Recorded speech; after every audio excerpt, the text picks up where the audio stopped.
शरद पूर्णिमा प्रसादी वितरण महोत्सव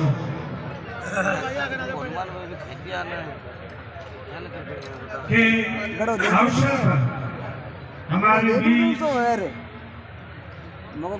राजऋषि और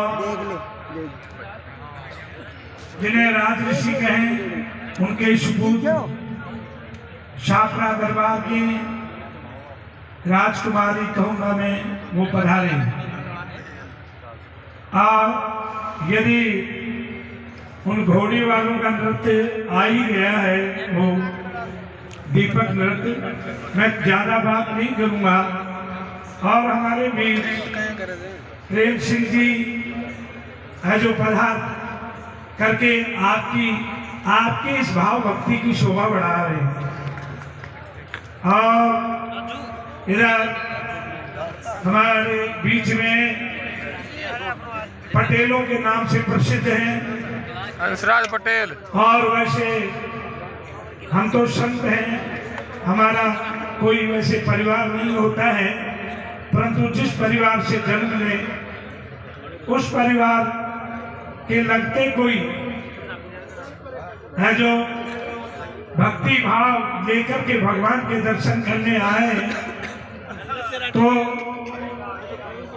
पिछले यानी साधु का दूसरा जन्म हो जाता है बहुत ज्यादा में कहकर के जिस घर में मैं जन्म लिया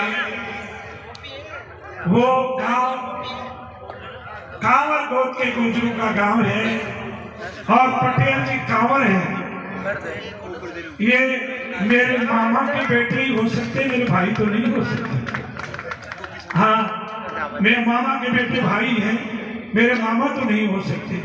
इसलिए आज पहली बार नहीं आए, दोबारा भी एक दूसरा अवसर है। मैं आप सबको यही कह रहा हूं कि आपका जो भाव है भगवान के प्रति जो भाव है वो अक्षुण बना रहे, अपने अपने गुरुओं के प्रति अक्षुण बना रहे, ब्राह्मणों के प्रति अक्षुण बना रहे, वेद और गौ माता के प्रति अक्षुण बना रहे। और मेरे जो राम और कृष्ण के स्वरूप हैं, जो बालक हैं बालिकाएं हैं, गंगा यमुना सरस्वती, इनके स्वरूप में जो मुझे आशीर्वाद दे रही हैं उन सब माताओं को मैं प्रणाम करता हूँ। क्यों? आपके अंदर ही मातृ शक्ति विराजमान है। और प्रेम सिंह जी हमारे बीच में पधारे हैं, तो मैं प्रेम सिंह जी को बताना चाहूंगा कि देखो ये तो एक तरह से चुनाव जो होते हैं वो मतदान के होते हैं और जनता फैसला करती है। मैं प्रेम सिंह जी से और भविष्य में आने वाले जितने भी राजनेता हैं उनसे मेरी एक प्रार्थना है कि आप गौ माता को आपको भगवान अवसर दें, किसी को भी राजस्थान या पार्लियामेंट में अवसर दें तो गौ माता को राष्ट्रीय पशु घोषित कर दें। बोल गौ माता की। और गौ माता किसी प्रकार से सुरक्षित हो, मैं धन्यवाद देता हूं। समस्त जो राजकीय नेता हैं उन सबको मैं धन्यवाद देता हूं कि आपको अवसर मिले और भविष्य में भी आपको अवसर मिले। जिन को अवसर मिले वो एक शिक्षा नीति बने।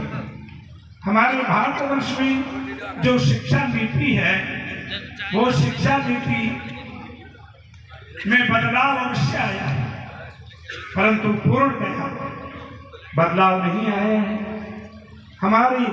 और तीसरी बात मैं ये कह रहा हूं, हमारा कोई धर्म ग्रंथ नहीं है, हमारा कोई धर्म ग्रंथ नहीं है। यानी नहीं है का मतलब ये है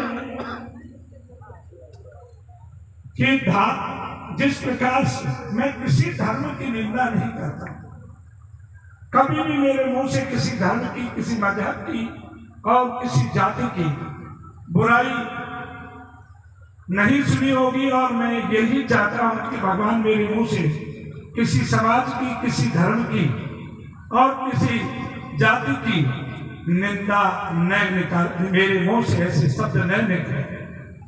इसलिए परंतु मैं सर्व धर्मों का आदर करता हूं। जब धर्म में विकृति कब आती है, जब वो अपने धर्म को छोड़ करके मनमाना धर्म स्वीकार कर लेता है। जैसे राक्षसों में नहीं, धर्म